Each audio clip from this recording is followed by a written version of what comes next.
Olá pessoal! No vídeo de hoje nós vamos conversar sobre os elementos da ação. Nós já trabalhamos com a teoria da ação, já afunilamos o conhecimento sobre essa parte da matéria, especificamente no que toca à parte histórica, e adentramos agora nos elementos da ação.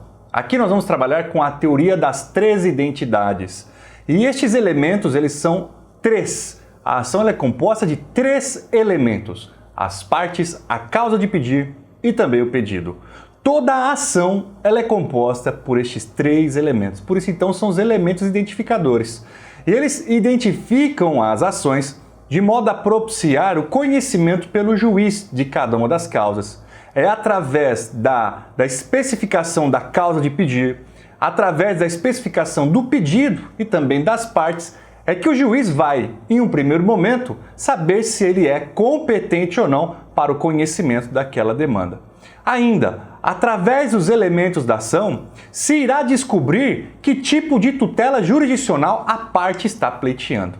Então vamos conhecer cada um destes elementos. E eu vou começar falando contigo das partes. Parte nada mais é, em um conceito simplório, do que aquela pessoa, o sujeito, que age com parcialidade. É denominado de parte, portanto, todo aquele que age com parcialidade. Aquele que intenta algo, aquele que persegue o pedido, um objetivo, um direito que ele afirma que foi lesado e que carece agora de ser reparado. Então, parte em um conceito amplo é exatamente isto. É todo aquele que age com parcialidade. Porém, nós temos aqui que fazer uma diferenciação entre a parte no processo ou parte processual, a parte no litígio e a parte legítima. Porque o conceito de parte do processo ele é muito mais amplo do que o conceito da parte no litígio. A parte do litígio é exatamente o demandante e o demandado.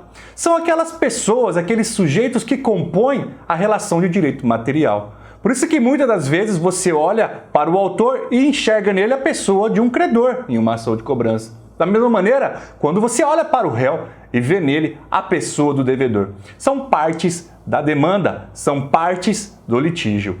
Porém, o conceito de parte do processo ou parte processual é mais amplo, pois parte processual pode inclusive ser aquele que não é parte do litígio. Aquele que não é o demandante nem é o demandado.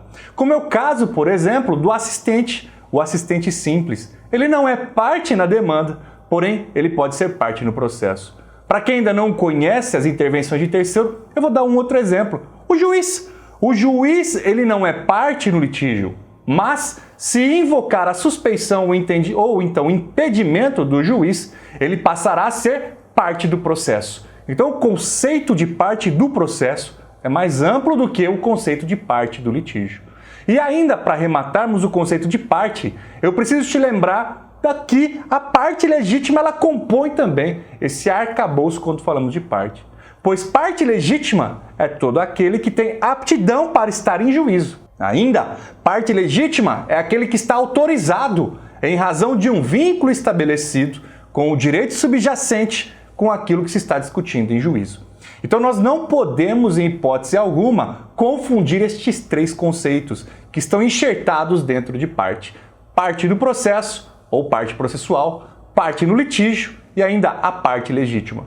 Uma última observação que eu quero fazer com você no que toca à legitimidade de parte, é que ainda que a parte, ao fim, seja identificada como uma parte ilegítima, ela não deixou de ser parte. Porque para alegar a ilegitimidade, em algum momento ela teve que agir com interesse. Assim sendo, ela é parte, só que ela é parte ilegítima. Para que você possa alegar a sua ilegitimidade, você tem que ser parte. Ok? Tudo bem? Passamos por este primeiro elemento então? Vamos agora conversar sobre o pedido. E o pedido, que é o coração de uma petição inicial, o pedido que é a parte principal de uma petição inicial. O pedido ele serve como uma bitola para o órgão judicial, pois o juiz não pode decidir aquilo que está além, aquilo que foi pedido a quem ou a mais do que foi pedido. Entra em cena aqui um princípio que vocês já conhecem, o princípio da congruência ou adstrição da sentença. O órgão judicante ele está totalmente vinculado e limitado por aquilo que é pedido pelo autor em sua petição inicial. E o pedido ele se divide em pedido imediato e pedido mediato. Pedido imediato é o efeito jurídico pretendido pelo autor em sua petição inicial. Então, pedido imediato, por exemplo, é o direito da propriedade, é o resguardo do direito ao crédito. E o pedido mediato é o bem da vida pretendido pelo autor.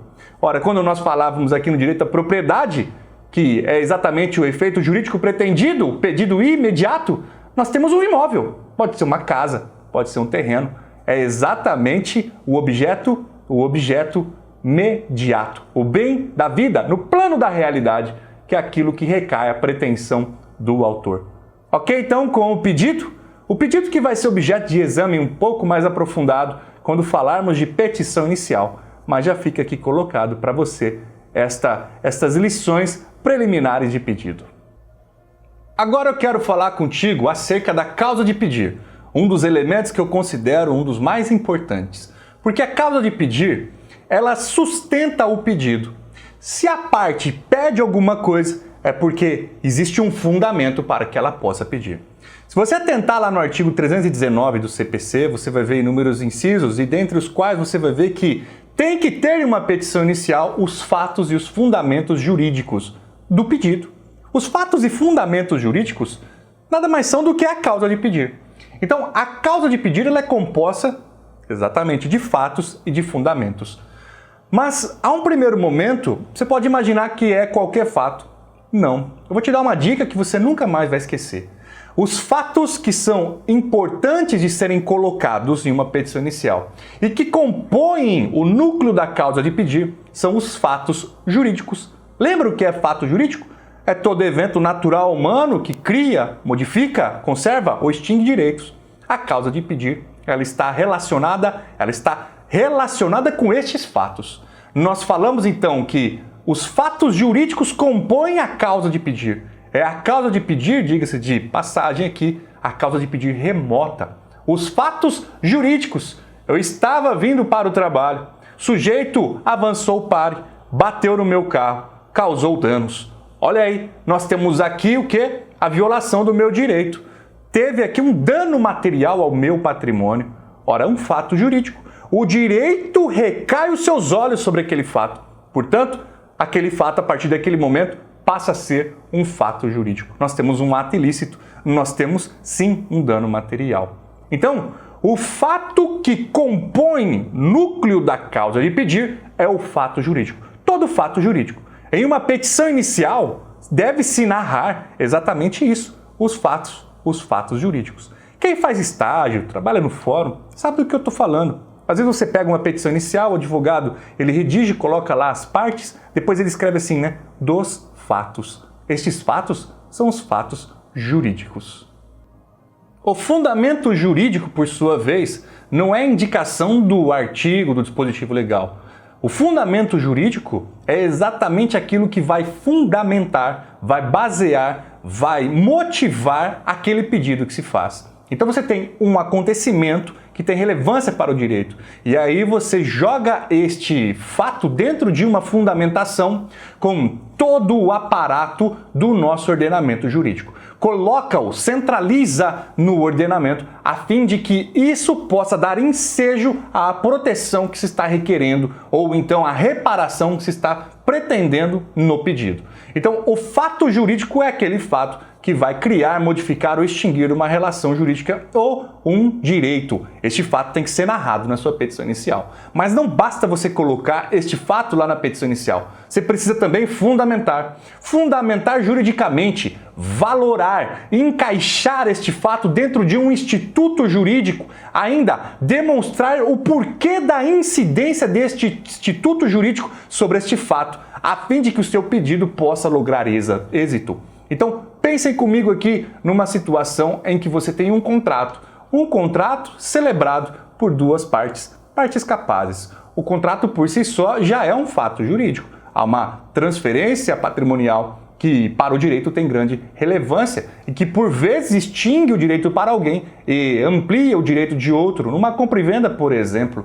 Ora, se em uma compra e venda, que é um fato jurídico, um fato que ocorre no dia a dia da vida das pessoas e que tem relevância para o direito, por isso um fato jurídico. Se alguém é enganado na contratação, sonega-se alguma informação, omite algum dado e a pessoa adquire determinado bem sendo enganada, nós estamos aqui diante de uma consequência jurídica. Nós estamos aqui diante do dolo, de um dos vícios do consentimento. Logo, este contrato ele pode ser invalidado, a parte pode pleitear a reparação em juízo, a fim de que o status quo ante seja, sim, efetivado pelo juiz. Ou seja, pega-se aquela quantia de dinheiro e devolve para aquela pessoa e devolve, então, restitui o bem que havia sido adquirido. A volta das partes ao estado que antes se achavam.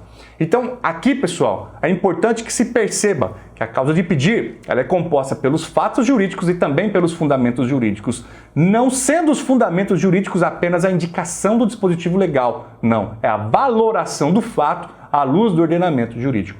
Com isso, fica fácil você perceber que estes elementos eles estão umbilicalmente ligados. As partes que se envolveram em uma relação jurídica, da qual eclodiram em uma causa de pedir, pois há um suporte fático e há uma hipótese normativa que ampara o pedido de um direito que se afirma ter. Então, é a pessoa que evidencia, o sujeito que vai evidenciar para o juiz aquela situação narrada, que deságua em um fundamento legal, em um fundamento jurídico, da qual vai servir de amparo a um pedido.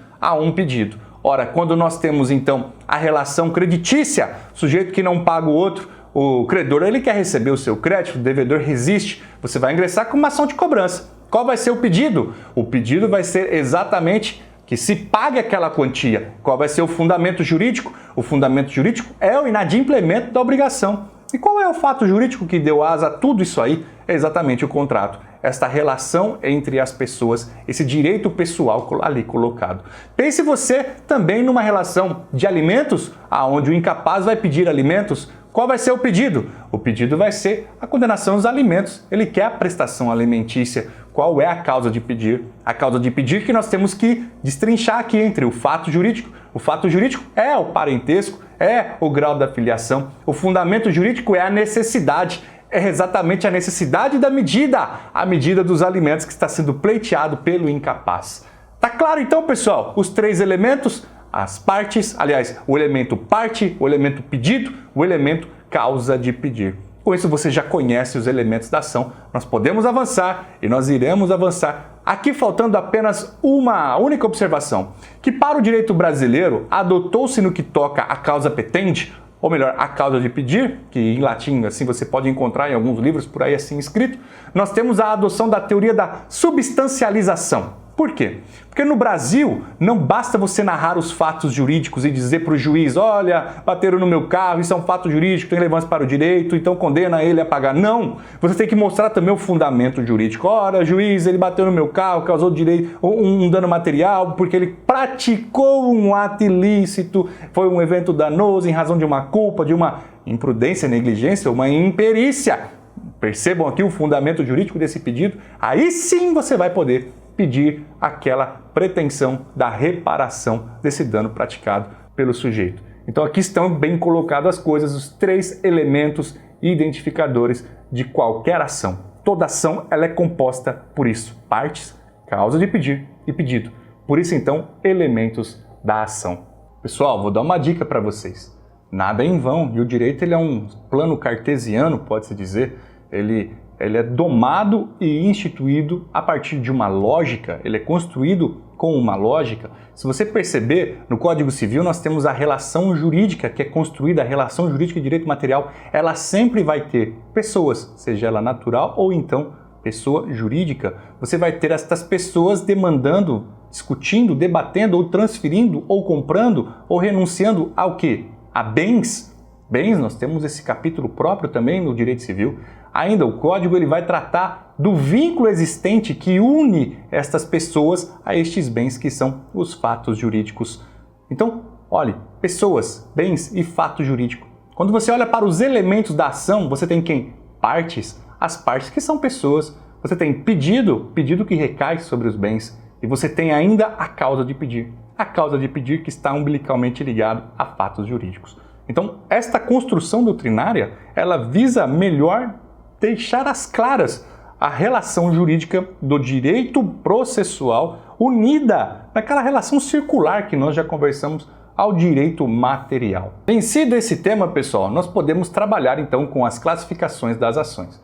Eu vou iniciar fazendo uma classificação a partir da natureza da relação jurídica, pois a ação ela poderá ser classificada em ação de direito pessoal ou então ação de direito real. A ação de direito pessoal é aquela que vocês já conhecem. Há um vínculo estabelecido entre as pessoas, pois um está impondo sobre outro um direito potestativo, um direito subjetivo. Elas estão ligadas a uma circunstância fática em busca de um objeto que muitas das vezes é um objeto prestacional. Então, a relação de direito pessoal ela tem como marca estar vinculando pessoas, sujeitos, né? Por isso nós falamos então em relação de direito pessoal. Já as relações de direito real, não. Elas implicam uma hipótese de sujeição a uma coisa. É alguém que quer titularizar alguma coisa. Então as relações de direito real, elas já são relações que objetivam que efeitos jurídicos recaiam não sobre pessoas, mas sobre coisas. Enquanto lá na pessoal você quer que alguém faça, deixe de fazer ou entregue algo, aqui na relação jurídica de direito real, não. Você está querendo titularizar ou sujeitar uma coisa. Por isso que as relações de direito real, elas são relações absolutas, da qual alguém está se valendo de um poder sobre alguma coisa e este poder, ele é erga omnes, ele é um poder que se exercita contra todos. Quando eu sou proprietário de algo, há uma relação de sujeição da coisa sobre mim. Aliás, a relação de sujeição da coisa a mim. Eu estou sujeitando a coisa ao meu domínio. Logo, quando eu a sujeito, eu oponho contra a todos. O meu carro, por exemplo, a minha casa, o meu imóvel, eu oponho contra todos. Lembrando que a relação jurídica de direito real, ela pode tanto recair quanto a um bem móvel, quanto a um bem imóvel. Ok? Nós às vezes temos mais facilidade em assimilar com um imóvel, mas é plenamente possível um exercício de direito real sobre um bem móvel. Pessoal, as ações elas podem ser classificadas em ações de direito pessoal, quando nós vamos ter esse liame entre pessoas, ou ainda em ações de direito real, quando eu vou exercer uma titularidade, um domínio sobre alguma coisa. As ações ainda podem ser repersecutórias, são ações que visam a retomada de algo, bem como as ações podem ser também de índole penal. As ações de índole penal, nós vamos ter como pano de fundo um delito, um crime ou uma contravenção. Aí nós não teremos a violência, um patrimônio especificamente dizendo, e há toda a construção da indisponibilidade da ação penal, da qual visa a proteção de um bem juridicamente relevante a toda a sociedade. Nós ainda podemos fazer uma classificação no que toca ao objeto da ação. E aí sim, esta ação ela poderá ser mobiliária ou então imobiliária. As ações mobiliárias recaem sobre bens móveis, é quando se pede o que se está pedindo, o objeto imediato, o bem da vida pretendido, é um bem móvel. Todavia, se for o objeto pretendido aqui um bem imóvel, nós estaremos diante, aí sim, de uma ação imobiliária. É importante você fazer esta classificação, sobretudo quando você parte de um bem imóvel. E aí você vai ter a noção se o sujeito é casado ou não, você vai ter a noção se é necessária a legitimação, ou seja, a anuência, a outorga marital ou uxória no caso da esposa. Pessoal, eu vou avançar, mas eu vou fazer isso em um novo vídeo, pois eu percebo que agora é a hora de classificarmos as ações quanto ao tipo de tutela jurisdicional pretendido, quanto ao tipo de sentença. E aí nós vamos falar das ações de conhecimento, ações cautelares, ações de execução. Vou também fazer um desdobramento para a teoria quinária, classificação quinária de Pons de Miranda, ainda inserindo as ações mandamentais, as executivas lato sensu. Mas para não te levar à exaustão, eu vou fazer isso num próximo vídeo. Então se você curtiu até agora, deixa o teu like, se inscreva no canal, faça o seu comentário, ative as notificações e eu estou te aguardando na próxima aula. Até daqui a pouquinho.